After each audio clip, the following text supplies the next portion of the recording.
تقوه بديدا حتى توي آفاك تقوه بديدا قوه بديدا توي حفاظة بكي توقيت أخوارناوي بي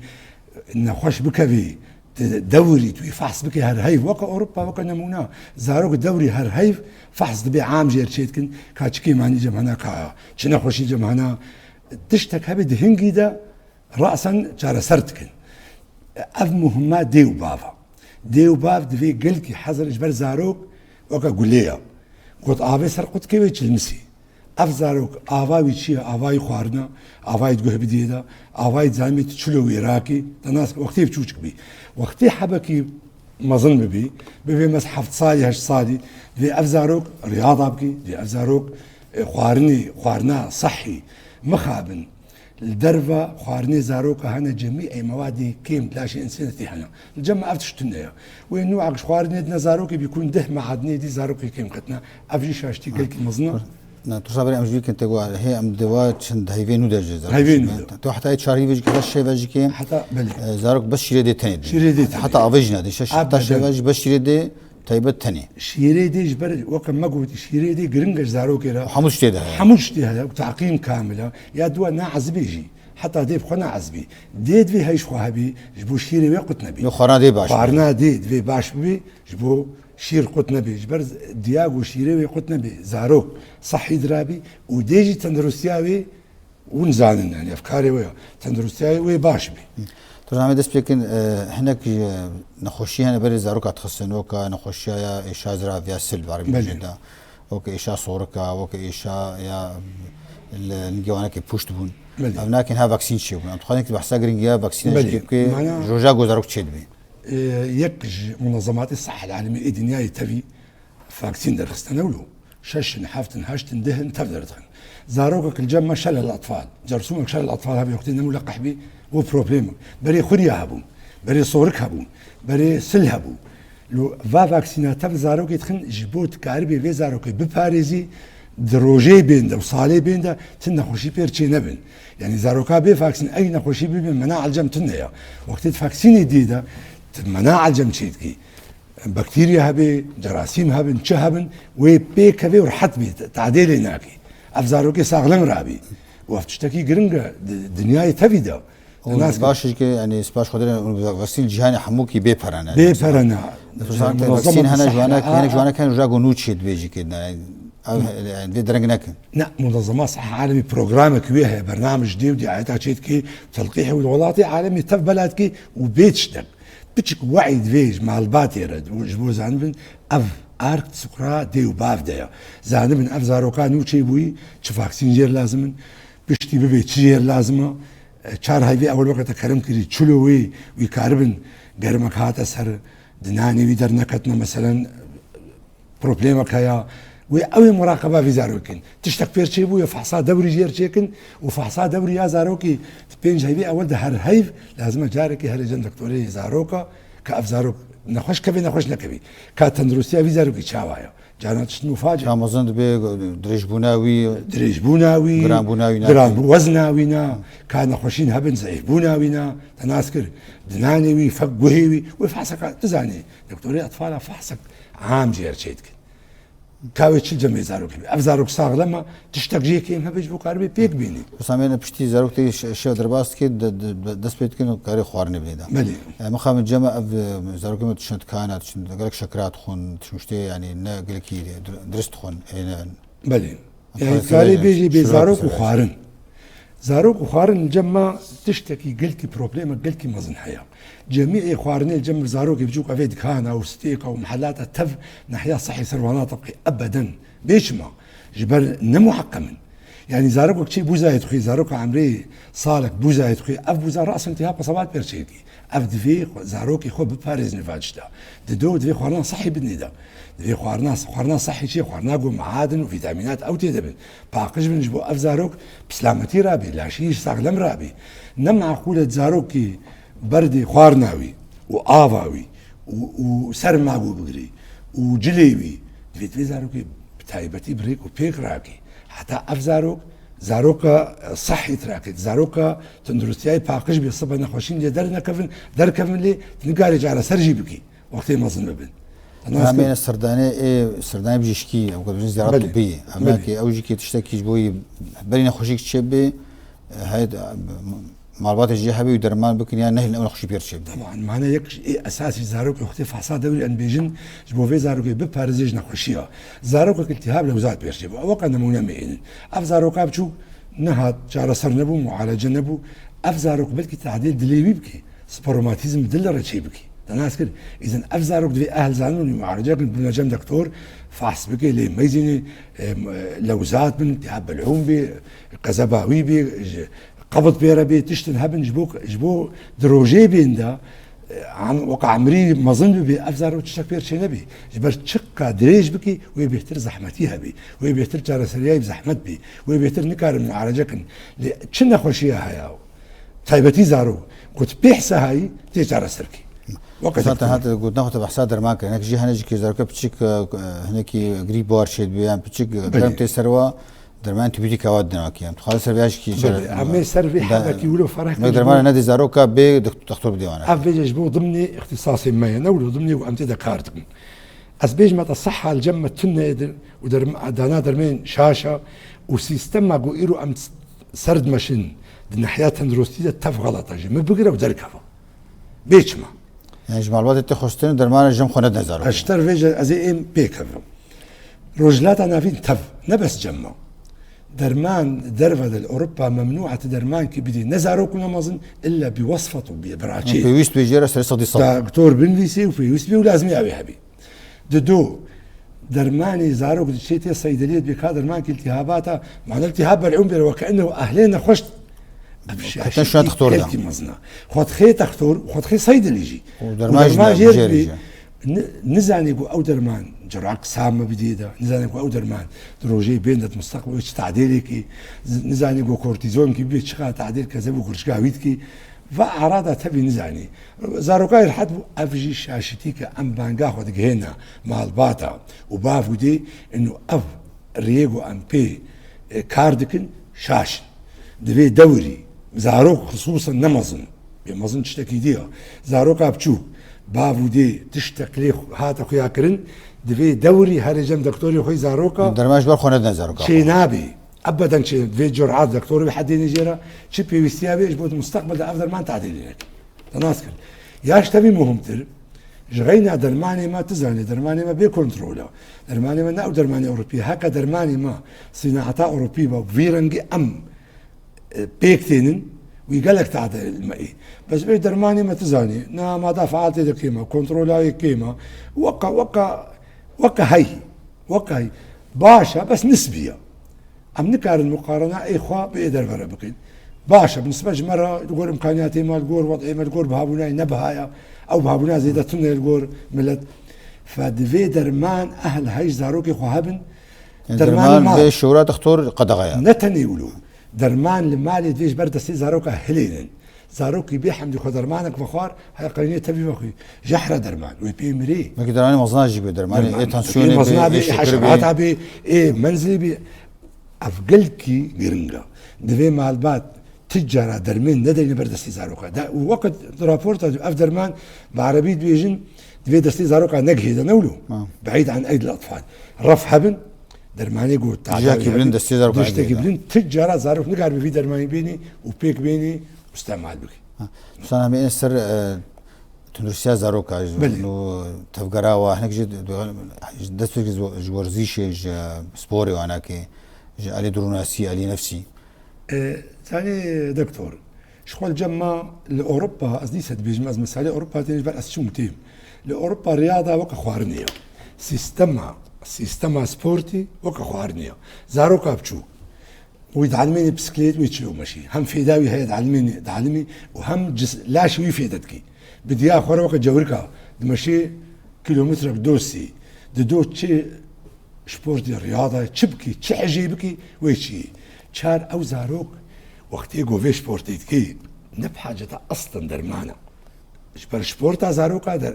عضلي خرتكي دل خرت نحن جي درمينا حتى التهابات هبن سبورتا خرت قضاء سرتكي الناس كده لا شكي درست لا شك رياضي وغن بيجن أو زارك وقتي مظن بي تجازناي نامني الجمة مخابن عمري واد بيصل تشنج في دام ده كابو قامت إشي القلب يسكال أفتف عادة نباشة وجرياضة مناقن ومنامشن أما يكون وفخن ورازن حتى أصل مستوى زاروكا نما معقولة كلك سافار بدي زاروكي وش تدقى رازي كاوي شاواتي بي معقولة زاروكي بيني وزناي 5 كيلو بي نوارد عمري 10 صاد وزناي 10 كيلو بي معناه كيماني كايا أفزارون في جم دكتور اللي حتى عاداتي عادات وقام بيجن عاداتي نباش شنو هر لا وبخار تنظيف بين بخار عمري 4 صالية صندويش كي بين بخوي شبكي تبجحرة او تفقرا زاروك يجي بقول انا خورناوي ناكي تفقرا زاروكي ليزي نحيق صحيح فاكسينياكي كامل بنيد اختيدا تفقرا زاروكي خورنا زاروكي فاكسينا زاروكي ما انا عرفتش فاكسين حتى شهر صايد من هيك حتى تشتهي منظمة الصحة العالمية تشتهي جديدة ومتوفرة وزحفة ودعايتها بيجت من بيجنا عالمي حتى الجمة الفل جانتي المال بخدنا الدريوات خن بيج بو خدي زاروكي خوا شبر افزاروك صبا يعاقك الجم هبي كيمانيك الجم هبي دبي شيك سر اهلي خوا سر مجتمع سر نحيا ابوري ما بريج قوتيا زاروكتي حتى مزن كاب كبيس خرا اهلي خدا ويبخديك نكاري تكاريبكي بروبليمك قالكي مزنا تناسكر بس انا هم انا وجد دماغ وزاروكت شي دبستاني بله او شو هاي مالبطايناكي ودبستانجي كي باريس جنا خوشيا خوشي كذابي نخوشي غريبي و خد دبستان جهي بقرا نخوشي انتاني بلا قلق زاروك نخوش كافي وين نقلني بيستا دبي اف مالبات هاي زاروك او خابي بريكو بيكو يبشيني باقج ويبشيني دنهاني خصبها بشوي جلي باقج ليكي نخوشي كابي نشيني التهاب قصبات بيربي تدرنك بيربي التهاب كبد فيروسي نفيروسي حتى قريب خو بيربي او خزان بي انه افنخ شوي نقلي هبالي شي نابي بيجي هرجم دكتور وبيجي مدرسه انكارم قري خو بشينم وضعي ويدي حتى شعر سربكم افا مخابن افجي الجمع قيمه وافجي جبر هشمنديه تندرستي الجمع قيمه ما نمع كلها زاروك اخو بشي مدرسي بيسته طالب صفديه تصاحيده صد طالبه وقت جفاتي شيء بي افتفكر ان خوشي هنا وين نقليني جي فيروسا بقرا جي قريب وقت كرم كري فيروسات زاروكن بفرد ليزن نزان تشمع وي بفر خن بفر ليزن بفر وين دفي اهل زانب الويشبكن زاروك نزعني دفي اهل ريب النيدا او زاروكن او زاروكن تيت ناقهن زاروك وكشتليها دبيت بابا باقج ويبخديكي جبو نتش المسي معناتها طابا مزي طابا نفاقج بديده ويهشك بي تخارنا نفاقج بدي ويهشك بي تهوا نفاقج بديده والخشكيني تلقيح وقسماديا تنديدا ويشتغيدي ويبيز قشنابن زين خشكبن ترسان همه او دماغ وزارك شنو دبستان واجيكي برك تشت بنغت اهلي واره مالوتر خاري بير بشين دبستان چه زاروك هيا لجمع بري تي بيرام ام زاروك من مدارسة ابو شافير هبو تشيكوي هبو صندوش دالم ما تفعت خوارن او صندوش تي ام زاروك من ايرو رو سيستم نولويا چم مالا هشمنديا وهبي وحش زاروك خبكي ويبتش خوارن في صندويش وقال فين يبقى صديري وخش بدي وعلبحنا اي زاروكا البي زاروكا اي خوارني هنا وافاي في قنينه كده باقج بوج افانا باش نفوخي حتى في زاروكي بباريزي وتبسلامة إيراكي وتندرستياوينا باش بي وتبريكو بيك راكي دي فاتش تا بيك بيني افتش الدربة نحو جي از وتي نقول ظروفي خد الظروفي ما عمد بيجن قرك امجي ولوبن وش معناه امجي وكوانا هشمنديا مجي وقياوا بلقي ام فقير هناك بلقي نحيا مادي بس ام كارن قاين قاف فيدكن السندويشا غوش ناشي زيك هيك زيك فنيرشي بتشك فنيرشي خمناده خيارك يخمنا سندويش كده سندويشير تشيكن افلا قيمه ويبرشي بي هم صحيه ومقبول بي وهم تي باريزي شتي غلط انا بعمل بروردا زاروك بروردا كي نو هج تندرسيا خو بي ويا دورا خو ملوطا خو بي باش كرنا دست شنا داني خو شناجلي خو يعني هيج باقي خو بي يك اركي بافو دي زاروك هاوي زاروك وقت زاروك وقتيتو يبخدي كي وقت معجونيه تشلو ويراكي ويولد ويراكي كو هشكبو تبيبليزي وشكي ما نحكي فلسفيه انا اذكر زاروك دفي مال ويبدأ ناس كرن أف مدرسة أخلاقيات مدرسة أف دم وقت يخدنا تيا نفيتي دا تشتيت كاري وق إمكانياتي خوا إمكانياتي جلاء وأنا دفي إنه قري خبدي في يمكن إنه غيري خنا ميزي أف إمكانياتي منا وضعي ما أفا أم فقير وضعي ما وسطا أف جليت أنا تناسكر بس باقش بن ويبدنا ناس كرن إنه خندن وقيمي أخلاقي وتربية الراس أو أساسي حمود شتي حتى كاربي صبا دنام التي خدا وشاندا بلندا ودنام مجتمعي خدا وقت بيجن بيش كفي وتسارو كيراكي وبيبي أكتيف دنام ملتا تفي توي بدي فيهم كرن ودائما جي متفائل با الرنج بدي ويبشجع اي سر تشتي باش اف صحة اف غلطة اف تشينابي تقي غير نولو وقت بفيس تو فيس نا هيدي نبدكتاتوريات كيف خشبونا كي وترويمات كي وتبيت لاو كي تشتي او كرويش تجري او كر وقت نمونه مثالك اشتيا بلكي شبينجايك شازبي بس شبينجا تشارويز ساغلم بن صامنا برساديان ببرسا دروناسيا تدرسيا دروناسي وقبل الصحة النفسية جاروكي جانا جزا كنت كيف بشارة خندين ده بشارة ولازم بفلان تشتي يعني متخصص يجي كده قفتو كربانا الجماعة أمنا وقدر درفع أما ساعات قلكي هنا زاروك الكلمة مدرسة كنو نمط كنو حياة كنو زاروك مثلا إيه درفع يبيكنن ويشعرك فيش بي وكأنه أسكيم أو وقت ما المعالجة نكي عمليا ويبيع عقدي نفسي بيرا وبير مظن بحتى درجة كي وبين خوشي أما دي بيجن في زاروك بريك وبيك باقن تشتيوي هافن بيننا مال جي شرحكن ومعالجكن نبوك نجن دكتور نعيبة أمرك طبيعية ونحيا نفسي نخشيك نوك الجمع يعني مسألة عن نخشي نفسي نخشينا أو جي نخشيك عادية أي يكج نبتشوكجي ما ظن جيت كبنا في مرحلة صدمك يبخي ترصك يبخي زاروك النباش دوراوي بين زاروك الليخن بيت بافو يا بنكت بسرنك تدخلنا بسرنك بيدخلنا خوادا مثلا وتجمعوا حناكي خبي بكين يعني أهل جوار قال لك يا زاروك النباش بقني دا في أهل مراقبة زاروك خبكي شحم مو آليابا نما خارم قول وما فاتشتي واجب يا دواد في أهل بيرابن رابوناوي نفسي وبرورداوي واجبي أهل آية طبعا مدرسة جي دبيجي وفاتش لأهل زاروك والأهل حسين البافو دي بري مدرسة عموميات هذا اللي بيستلم بظن مع البعض بافو دي أو مسؤولية وايا والله هاي زاروك أخونا ما يدرك بي نيفيش بس عد دوز بي يعرف زاروك وين نسوي يدرك بي شو كودي وبكيرة وحوالي كينا وشو خارم خارية وشو أف زاروك نسلم بي أم هيفيدكن ومع البعض هاي زاروك يخواب وزاروك أو نشت لي منا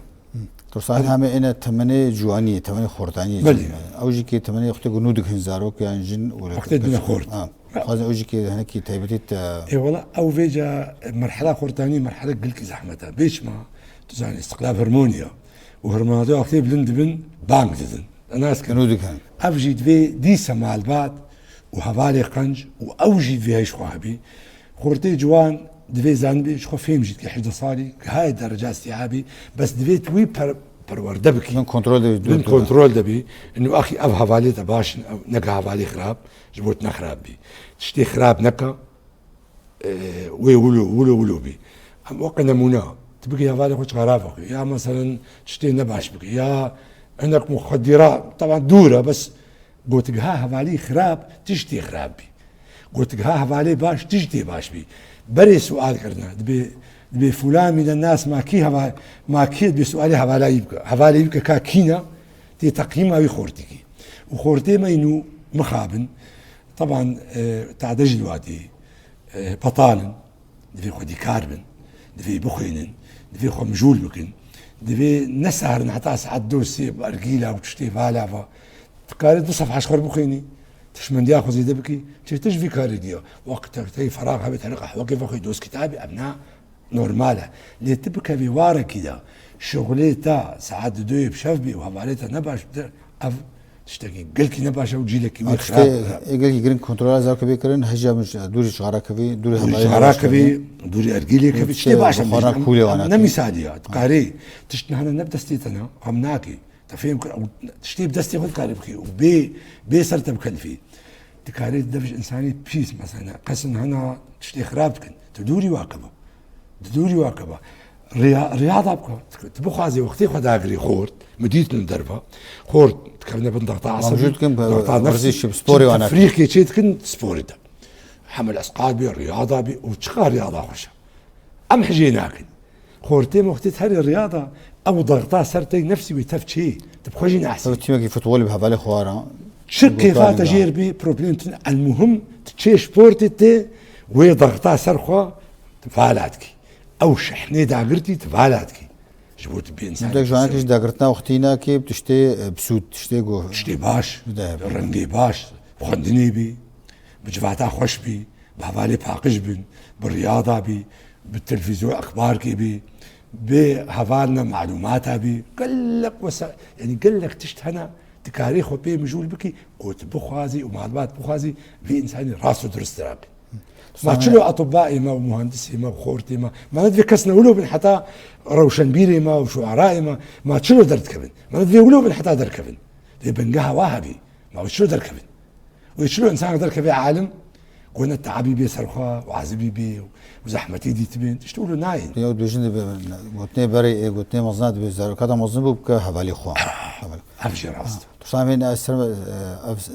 سر مجارة يا موبايل وانا كي ورازانا درنك او شيء بيجي خدي نخشيا موبايل نرجع متنيه براستيجي دولتي الدنيا تبعها وتشبيش كتنا هيا تشتوي سلبي تشتوي نباش هنا يكش تشتي نباش ابي تشلو باش بناوي هيا موبايل قنجن وسائل الاتصال تقنياتين ولو خرابياوي مجتمعي جمع هنا تشما جبر ام نزان افجبوتش بيكتي موبايل نجبو تجيروقا جير بيش ساعات ونيلا كيت بيشتغلي موبايل درخص نجبو بيك انينا حاجات انسان بيك انينا بيشكتني شنتها معلومات بخازي يعني علم بعرف بدي علم ومعرفه زانستي ديتا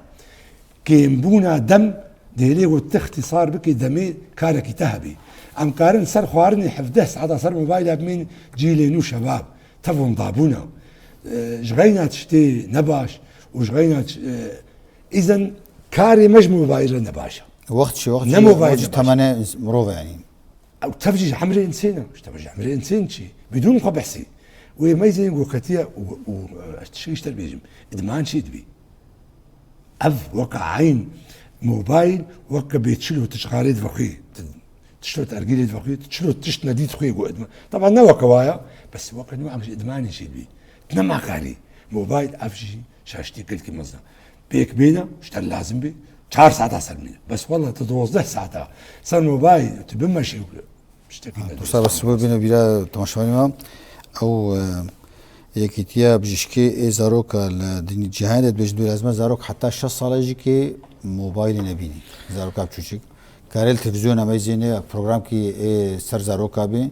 بس موبایل جم زاروک چینه بی مخابرین که زاروک موبایل خدست الجواتك حاضر بون در بسر مساله زاروک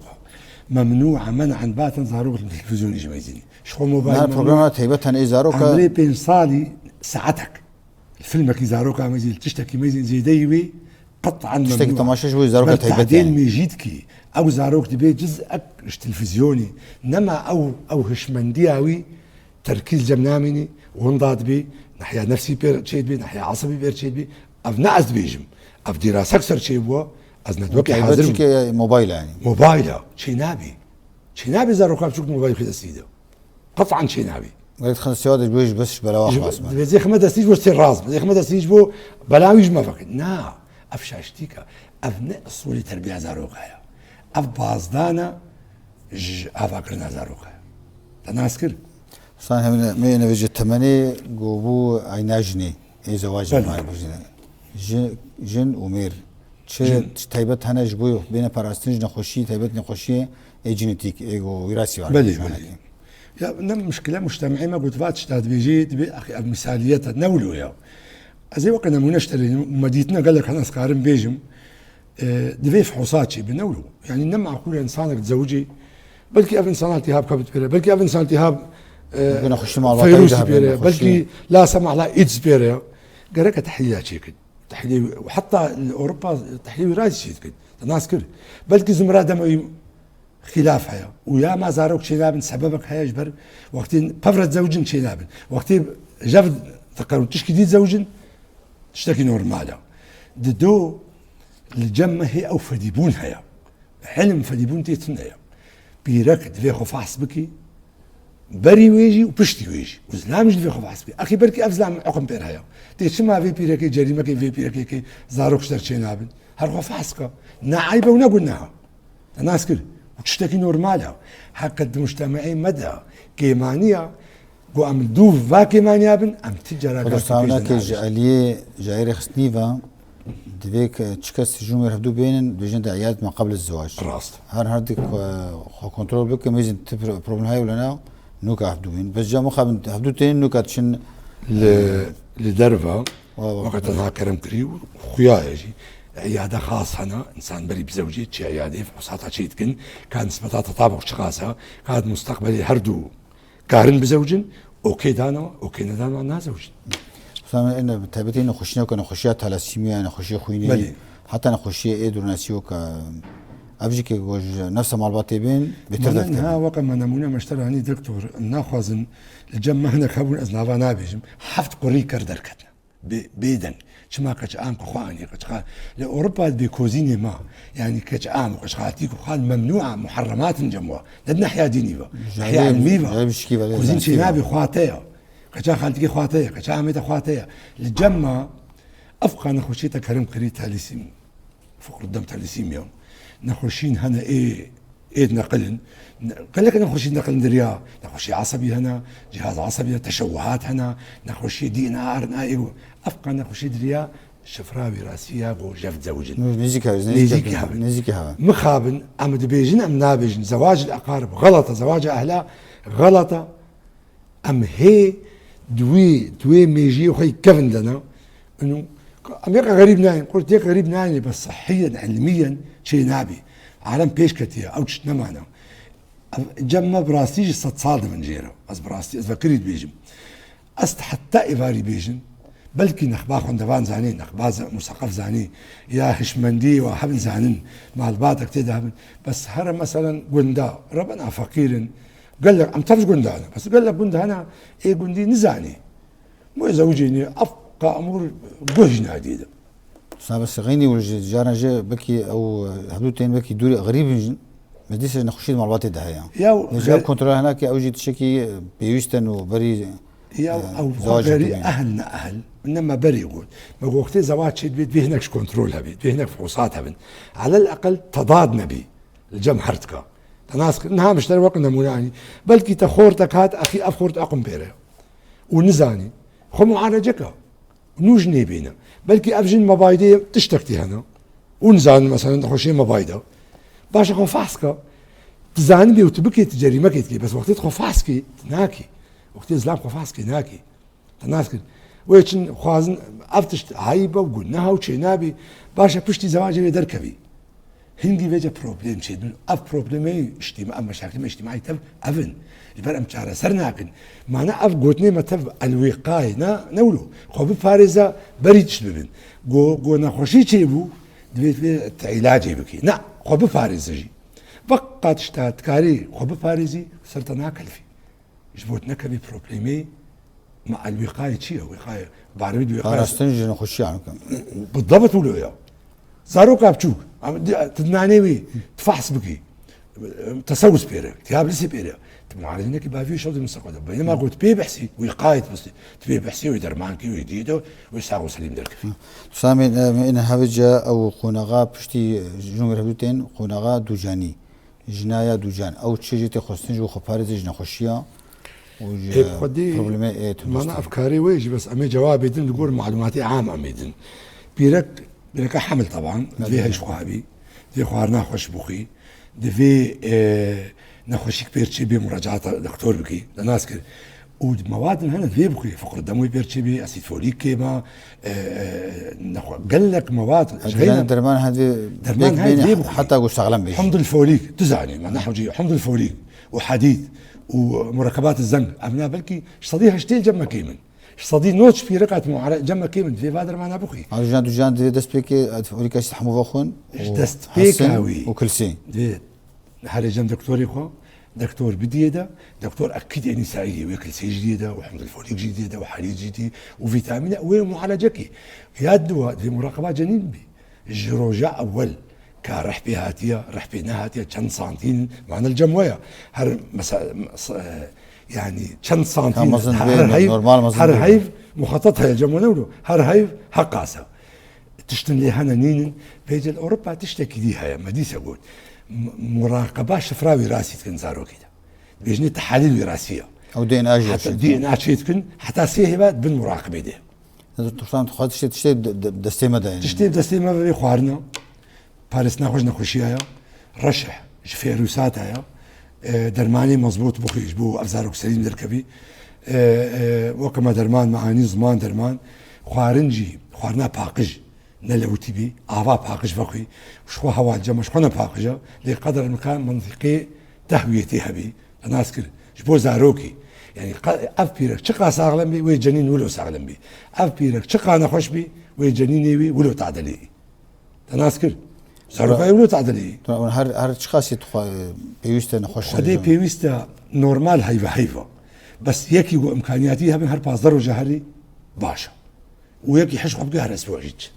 او جي هنا تستي خاص جوارشي تستي خاص هنا هيبات بري عيادة نسائية هي او عيادة بريك وبيك حمود شدير بيجي دكتور نسائي وما شاء الله دكتور ما تفجي متمكن وتفجي نسائية هنا على قيمة جانبينا بجانب علمي دبيجن جانبي هنا غازنا بكنا وعلى قيمة جوينينا ناحية علمي تم متمكن تناسكر ومع الباجي في قوه بدي زعنبي وقت دكتور بيجي تعليمات هذه او جيت في زعنبي جنا يعني جنا بحمل بيت في زعنبي وش استعملت وش خوارني اخوي ما بري ديما وخوي ما القندا ما نزعني بو تقول لا وصابر بخرج بوشير تشيبي نايبي هذا توصلنا من نسر مسألة جنادو جاني هر خاصي كاري جاكدي كي دوجا بحمل بيعني اي والله نابراد الجمع كردا وقع عددك هيا هر دصال جمع كردا كيما دي صالة دو صالة من نورمال فرق حتى بشكي مازن كبير كاربي او زارق مازن ببي وجوي تساوي جيكي وحتى اول شيء بيرك فكري سيستما اول معناتها تزاني هرمونات نتفتين اقوارتن حتى زارق يشيرت كي مازن كي ناحية نفسية ناحية نخوشيايا والزعيف دبن فقر الدم بوار شيد بي نقص الفوليك شيد بي نولو حتى بيرك دي استعداد نفسي جمعها وصاغلمه ندو صار بيان قدغكي دجاج حلقة عادية جدا وهنا جي كيميولوج نحش زاروقات كن صاروا نيف كده الناس اللي بيجي او زاروق دي تشتكي بيجي متزانيجي كاريوية طبعا زاروقة وقت حملها بشير ممنوعة نولو نمعقولة بيرك شير بدي وزاروقي بحمل بيبي خوت الشيدان خد هيك دجاج مش كي بيدرن كان يعني بالضبط حتى شير بديش خد شي نابي وقت بيجي اثار نوي سلبي يجي هنا شير بدي زان هم انا صرت 8 بتشكي مصر 8 وانسان بيجي دسبت كي 8 مزنايين او تشيتي خوستين خو باريس في معربان ومظن بو بابي شغل 8 هنا بو طافكي بو كساواج انساني مظن الدرفه ازجانات بينم قدر وقيمه وافن ايجو جيلي نوراكريا وانسان جا مزن كرمانا افين مزن كرنا في جيلك راكريا واف تعبيت بر عرضا خدا ودبر ملتي خدا وما دبي ام قلكي جوه بتنيدا براستيجي زاروكا بيتر جوج دبي ام نجزاروكا بيتر او دميني وقا مو مكيا او مو مكا املت جير بيخستيا احتاج هاي خوشوطه عندي جبو في ملتي جبو فاجي على دبي اف زاروك وخورت ومالبات وملت تف جوه بتنوا ناس بكيت ناس نكي تيكي اختيار دي تيكي بعمر دي تيكي تندرسين مضبوطه اريكاريه بدينا اريكاريه نفسي اريكاريه مادي بي اريكاريه جفاكي بي وتوي بقدر قيمتك انه تي اكتيفي وتهي جاي وتبقدر قيمتي ناس كده تجاره ام مزنيخه بشوك نكن وام مزنيخه نعبيجن نخشي نعيبه فقير بون نعيبه واختيار بون نعيبه وفي سيستم حياتي توصلت خوستي ابي 8 بتشكي مازن دبن جنا ولا جميره تشت درمان هات هيبتي دبي بخون والله بيهتر درمان درمان قيماني جماعتي بي كل سواكين بي خوينا واكين بي لا شوا سبكت بي زهايمر شيد بي بارا نحيا عصبي دبي ام هيجو هبن تزعل شو باريس جبات تشتغل والله دبي مثلا ازي وقنا منشتري حتى تكاربي زهايمر ترتشني بي تمت بشتغلي تحبكي بمشي تتيكليبكي يعني سيستم حياة اخوات نقصيني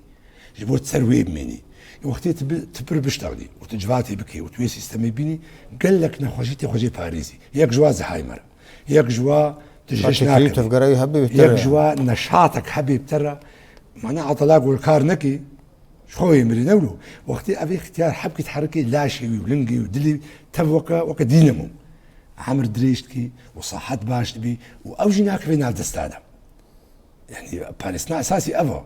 ودفي اوجي خو باريزي يكي نخوش كفي نتيجم يكي انتهابك بيري بنتيجم شباكي خوفكي هاري خور اختيار هاري سري دفركي وفاقش بي نتيجم جهي دوي نفاقش سنقاي نمز هاري جم مطورنا يا هوا نفاقش يا جهي وكما زي مساقش ارميلان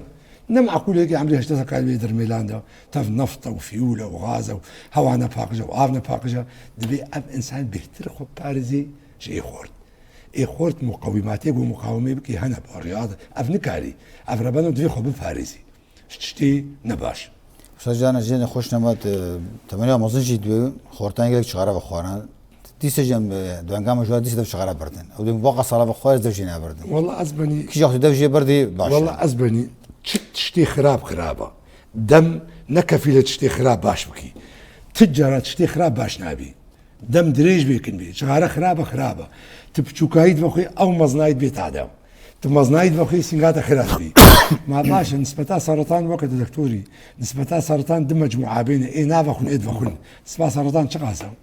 تسينجيدا نسبتها ايجو عضلات قلب يا دل قوتي شيء ما نشتغاليه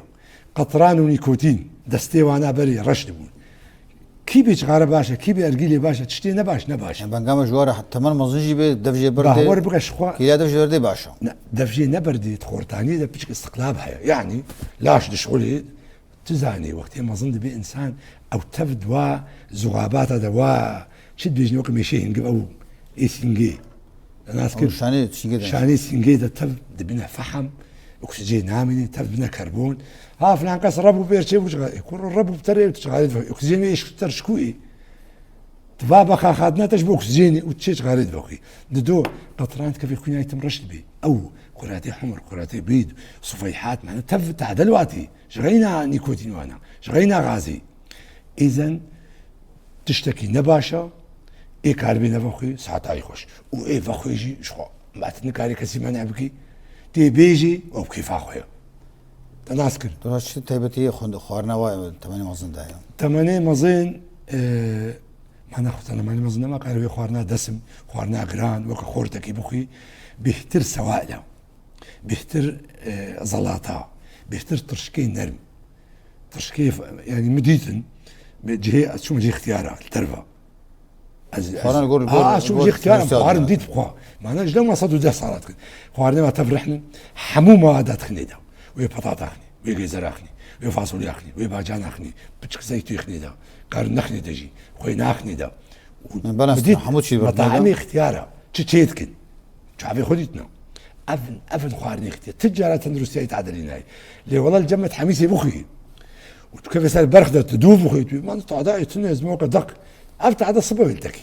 بلكي الاجدهات السيانكي بس حفتاكي الناس مشكلة ما أنا فلان كاس أموني